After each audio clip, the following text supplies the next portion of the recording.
Y debe ser que pienso igual que ayer. Hay una reacción inmediata a lo que ha ocurrido, a este segundo accidente ferroviario ocurrido en la noche de ayer en Barcelona. La última hora que anuncia Radio Televisión Española es que se ha anunciado una huelga de maquinistas para pedir más seguridad. Es que a la tragedia en Ademús, en Córdoba, que deja ya 42 muertos, se suma otra en Barcelona tras caer un muro en un tren. Ha fallecido uno de los maquinistas en este segundo accidente ferroviario y la última hora es esa. La informa, entre otras cabeceras, Radio y Televisión Española habla de que SEMAF ha anunciado una huelga de maquinistas para pedir más seguridad. Sin duda estamos asistiendo a unos días tremendamente dramáticos, trágicos y muy, muy desafortunados.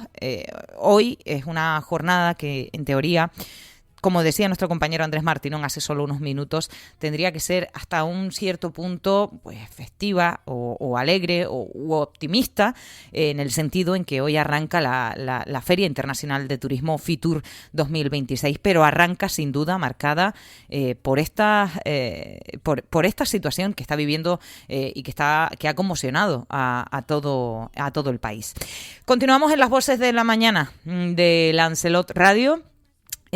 Hablando en este caso, hoy vamos a cambiar un poquito de tercio, aunque por supuesto me interesa conocer qué es lo que piensa sobre estas últimas horas, esta actualidad tan candente a la que estamos asistiendo, con el periodista Guillermo Uruñuela. Muy buenos días. Muy buenos días, ¿qué tal, Erika? Bueno, pues como decimos, desgraciados esos accidentes cuando pensábamos que tal vez no ocurriera. O sea, creo que nadie podía pensar que después de lo del domingo en Ademús, en Córdoba, pudiera ocurrir lo que ocurrió anoche en Barcelona, Guillermo. Bueno, la verdad que sorprendente que en un espacio tan corto de tiempo se produzcan en España, ¿no? En nuestro país, dos accidentes de diferente índole, obviamente mucho más trágico y más complejo de explicar, yo creo, que el de Ademús en Córdoba.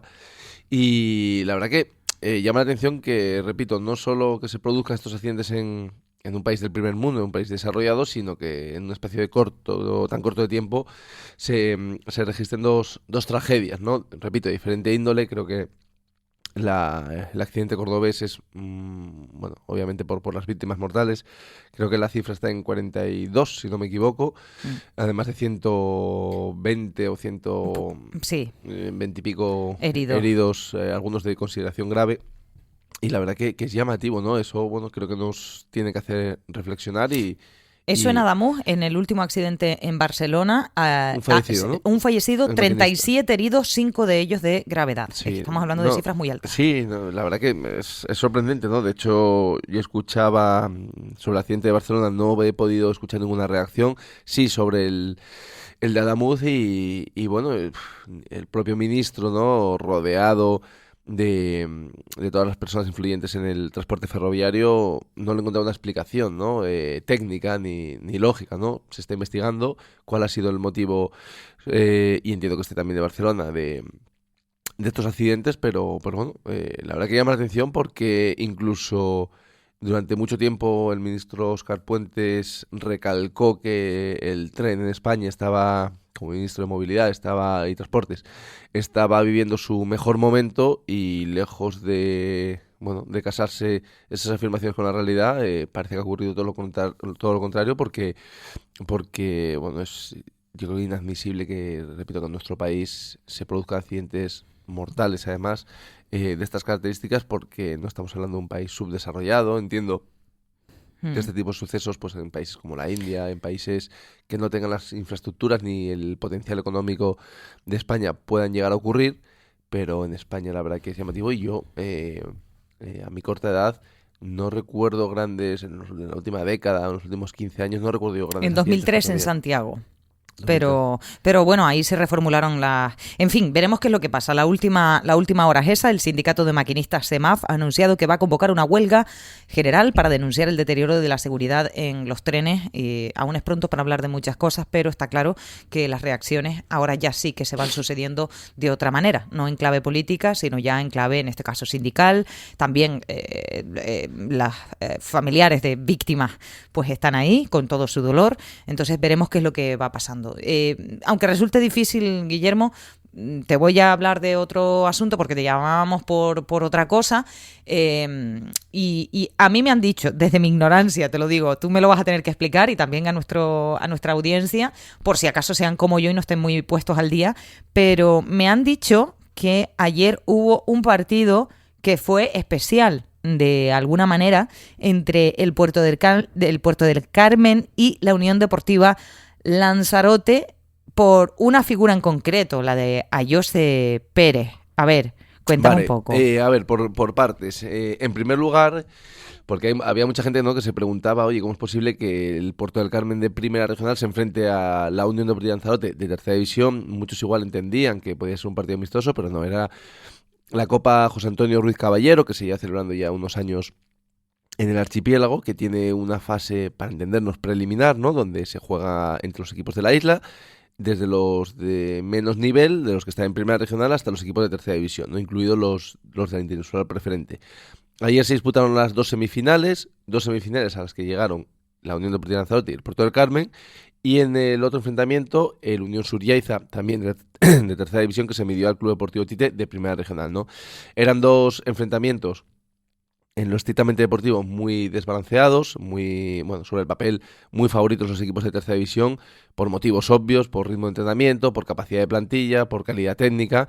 Al final, los resultados de ambos partidos, 0-5 para la Unión Deportiva Lanzarote y 0-5 para el Unión Suriaiza, pues demuestran ese salto de categoría, ¿no?, entre equipos de Primera Regional, que son equipos, para que la gente lo entienda, pues amateurs, que, oye, compiten, pero que tiene un ritmo de entrenamiento bajo, que entrenan menos días en semana, que se juegan los viernes por la noche, que es un poquito más de andar por casa, y la Tercera División, que sin ser una liga profesional, pero sí que tiene una dinámica en cierta manera profesional. Entrenan con pretemporadas muy duras, entrenan 5 días en semana, cobran por ello además los jugadores, en Primera Regional no se cobra, con lo cual hay una clara diferencia entre una categoría y otra, y esa diferencia a todos los niveles se notó en el campo, y al final tanto la Unión Suriaiza como la Unión Deportiva Lanzarote se impusieron 0-5 en sus respectivos encuentros, y ahora, sin estar todavía fijada la fecha, tendrán que medirse la Unión Deportiva Lanzarote con la Unión Suriaiza para colocarse como campeones de Lanzarote y dar el salto a enfrentarse a campeones de otras islas, ¿no?, a la siguiente ronda. Eso por un lado. Y luego, en particular, comentabas el partido de la Tiñosa, que se celebró ayer por la noche a las 8, y la verdad que estuvo cargado de mucho sentimiento y de mucha emoción, porque a José Pérez, que lo conoce todo el mundo, obviamente, y incluso aquellos que no sean unos grandes seguidores del balompié, pues a ellos es un... Hasta yo sé quién es. Claro, es un tío muy reconocido, está metido en el Partido Popular, en Tías, en la oposición, y bueno, ya en el ámbito futbolístico, pues por supuesto, ¿no? Muy conocido, que portó el brazalete de capitán de la Unión Deportiva Lanzarote durante muchísimos años, que la temporada pasada ponía punto y final, obviamente, a su carrera en Tercera División, habiendo militado incluso en su día pues en Segunda B, también estuvo jugando en Noruega, en ligas profesionales, y a sus 39 años de edad, pues el año pasado decidía dejar el equipo, ¿no?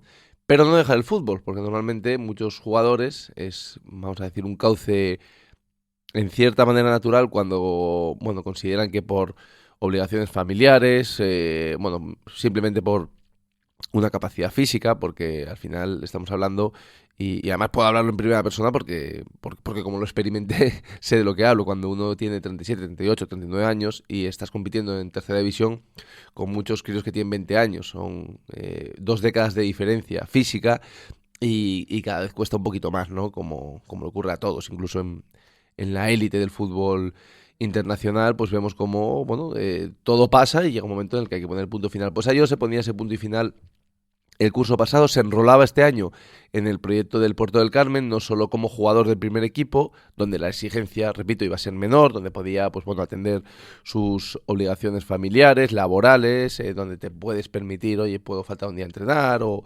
entreno menos días que en tercera división, no me tengo que desplazar los fines de semana para jugar. Pues decidió, aparte de jugar, también, pues bueno, ser en cierta manera el alma mater este año del nuevo proyecto del Puerto del Carmen, que por el momento como club está yendo muy bien. Y en la jornada de ayer, pues bueno, se medía al que había sido su ex equipo, del equipo que había sido capitán los últimos, que yo recuerde, 7-8 años de manera ininterrumpida, aunque previamente ya había estado en la Unión Deportiva Lanzarote. Y ayer fue muy bonito porque en el inicio del partido, en la previa, pues se le hizo un homenaje, saltó al campo, los dos equipos le hicieron un pasillo, tanto los compañeros actuales, los del Puerto del Carmen, como los de la Unión Deportiva Lanzarote, que la gran mayoría, pues muchos de ellos, sobre todo los más mayores, pues también han compartido vestuario con Ayose pues muchísimos años, ¿no? Es verdad que yo veía la cara de aquellos que han llegado esta temporada, que no conocen a Ayose, y no tienen por qué conocerlo, obviamente, pues son foráneos, no son de la isla, y estaban un poco extrañados preguntándose, oye, ¿y este quién es? No lo tenían muy bien ubicado, pero claro, todavía en la plantilla de la Unión Deportiva Lanzarote pues está Adrián Machín, está Ruimán, está Raúl, está Dani, está Javi Martín, una serie de jugadores que han compartido vestuario muchísimos años con Ayose y algunos de ellos pues que debutaron en tercera división cuando Ayose ya era capitán y que ahora mismo ya son jugadores asentados y que, bueno, Ayose en cierta manera ha sido y es un buen capitán, es de los que a los chicos jóvenes los incluye en el vestuario, les ayuda, favorece su desarrollo, ¿no? Entonces, bueno, fue un acto muy bonito. Luego también el Puerto del Carmen, creo que esto lo está cuidando mucho, la parte, vamos a decir, estética, la parte, bueno, de reconocimiento, que no es habitual en equipos de primera regional, que tienen pocos medios y pocas infraestructuras. Pues bueno, se apagaron las luces del campo, pusieron un foco cuando salió Ayose, le hicieron el pasillo, le entregaron una placa. Bueno, la verdad que estuvo muy bonito. Hubo también representación del Ayuntamiento de Tías, estaba el concejal de Deportes Ismael Cruz, estaba Sergio también, concejal del ayuntamiento, estaba Christopher, notario, o sea, estuvo muy bonito. Y luego muchos niños también que saltaron, entre ellos sus hijos, saltaron al campo pues para estar con Ayose Pérez. Todo esto en la previa de un partido, repito, que acabó con 0-5, y donde no pudo hacer, deportivamente no pudo hacer nada el Puerto del Carmen porque las diferencias se marcaron desde el minuto 5 que anotó el primer tanto el conjunto rojillo. Pues a partir de ahí fue más un querer y no poder de la Tiñosa que lo intentó, pero que la diferencia era demasiado grande. Pues fíjate una cosa, me gusta que me cuentes esta intrahistoria, porque por lo general, cuando pasan cosas malas o cosas que, bajo mi punto de vista, ensombrecen un poco todo el deporte, es cuando te llamamos, es cuando hablamos contigo, pero sí. Me gusta que nos cuentes esta intrahistoria del deporte en clave positiva, en clave deportiva, nunca mejor dicho, que representa todos esos valores y que ayer se dio buena cuenta de ello. Ampliarán más, supongo, en directo a Marca Lanzarote. Sí, estuvo nuestro, bueno, aparte de en directo a Marca Lanzarote, también en informativo Lanzarote Televisión realizaremos una noticia exclusiva de esto, porque estuvo nuestro compañero Nandi, que estuvo ahí, como siempre, al pie del cañón con la cámara, y captó el momento donde a Ayose se le saltaban las lágrimas, donde todo el campo, por cierto, un lleno absoluto, que yo pensé, ayer era martes, 8 de la tarde, en la Tiñosa hace frío. Hace mucho frío. Sí. Y pensé que iba a haber menos gente, pero la grada estaba llena. Yo calculo por lo menos 300, 400 personas sí que había, ¿no? Y no es habitual, en un partido de regional, que haya tanta gente. Luego está toda su familia es muy voluminosa. Que hace poco, por cierto, sacábamos no sé si lo pudiste ver, un reportaje de Casa Heidi, de la importancia que tuvo en la Tiñosa, ¿no? De ese turismo saludable.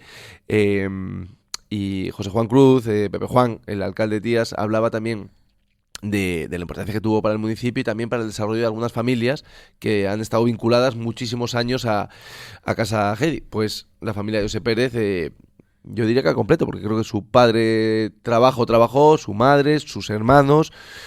Él creo que no, pero bueno, es una familia muy vinculada al municipio, sobre todo a la Tiñosa, ¿no? La parte pura de Puerto del Carmen, ¿no? Que se ha ido desarrollando en los últimos años y ha crecido una barbaridad, pero cuando uno va al fondo, a la zona del Varadero, a las casas antiguas, pues la gran mayoría son o ha sido la casa de la abuela de Ayose, de Nelson y de Sergio, de los tíos, que eran pescadores, bueno, que vivieron ese Lanzarote. Incluso Ayose, que tiene 40 años, vivió o recuerda, ¿no? Yo le pregunto mucho a él, este tipo de gente a mí, más allá de lo deportivo, por ejemplo, Ayose, estoy en clave personal, Ayose fue la persona que más me ayudó a mí a integrarme en Lanzarote. Cuando llegué, pues no conocía a nadie, a través del fútbol lo conocí. Y además los tiñoseros, y doy fe de ellos, son así, son muy suyos, son cerrados de primeras, pero si te abren las puertas de su casa eres uno más de la familia. Y me ayudó un poco a entender, porque claro, cuando vienes de fuera, en mi caso de la península, es difícil comprender cómo era Lanzarote en los años 70, en los 80. Es difícil porque en los 80, en los 70, en la península muchos territorios ya estaban muy desarrollados, ¿no? Y aquí en los 70... pues había unas técnicas de almacenamiento de comida, había una pesca muy rudimentaria, o sea, había una serie de cosas que en la península no existían, ¿no? Estaban más desarrolladas. Y a mí me sirvió mucho pues para entender el concepto de Lanzarote, el concepto de isla, el concepto de Tiñosa, el cómo se vivía, también la precariedad que existía en la isla, ¿no? Y bueno, la verdad que diría que hoy en día, sobre todo en Puerto del Carmen y en Tías, pues tanto Ayose como su familia pues son muy relevantes para poder entender el municipio. Pues qué bonito que me hayas contado esta historia. Antes de despedirte, que ya no me queda tiempo, pero brevemente, ¿tienes ya tu disfraz para el carnaval? ¿Tú sales en carnaval? Sí, suelo salir cuando puedo. ¿Tú eres de última hora elegir el disfraz? Sí, ¿o? yo soy especialmente chapuciento, no creo que sea un buen referente. No, ¿sabes lo que pasa? Que en Asturias no existe prácticamente, bueno, diría que en Asturias y en todo el norte no existe esa tradición de carnaval. De hecho, yo recuerdo mi madre de pequeños, pues yo qué sé, llegaban, sí se celebra el carnaval, por así decirlo, ¿vale? Pero es una fiesta menor. Y me acuerdo que mi madre siempre nos decía, déjate de tonterías y tal, y nos ponía 2 rayas en la cara y te decía, vas de indio y ya está. O sea, no había una especial preocupación. Y claro, cuando vine aquí a Lanzarote, yo recuerdo los primeros años también cómo la gente con un mes de antelación o con 2 meses ya estaba pidiendo telas, estaba pidiendo, sí, complementos para el disfraz, pensando en que se iba a disfrazar. Bueno, incluso... si nos vamos a las murgas, ¿no? A la gente ya profesional. Hombre, claro. Del carnaval. Recuerdo el año pasado entrevistar al miembro de una comparsa y me decía, no, ahora paramos 2 meses, es decir, hasta mayo, y en mayo ya empezamos a preparar el carnaval del año siguiente, ¿no? O sea, que hay gente que vive todo el año en carnaval o pensando en el carnaval o en las batucadas, las comparsas, las murgas, y yo... no sé, tristemente no soy... La última vez salí disfrazado con Andrés Martinón y... ¿Alguna idea él tiene? Una gorra de marinero me puse, una camiseta blanca. El mismo ejemplo puso él, que era lo que hacía un poco, sí, pero sí. que ya este año quería un poco renovarse. Este año va más, Pídele ayuda, pídele allí ayuda y complementos. Me acuerdo mucho de las costureras y los costureros que en estos momentos están confeccionando pues los trajes de las murgas, de comparsas, en fin, eso sí que tienen en ahí el reloj tic-tac, tic-tac, tic-tac. Pero bueno, Guillermo Uruñuela, gracias, un placer. A ti, Erika, un saludo. Los he prohibido preguntar.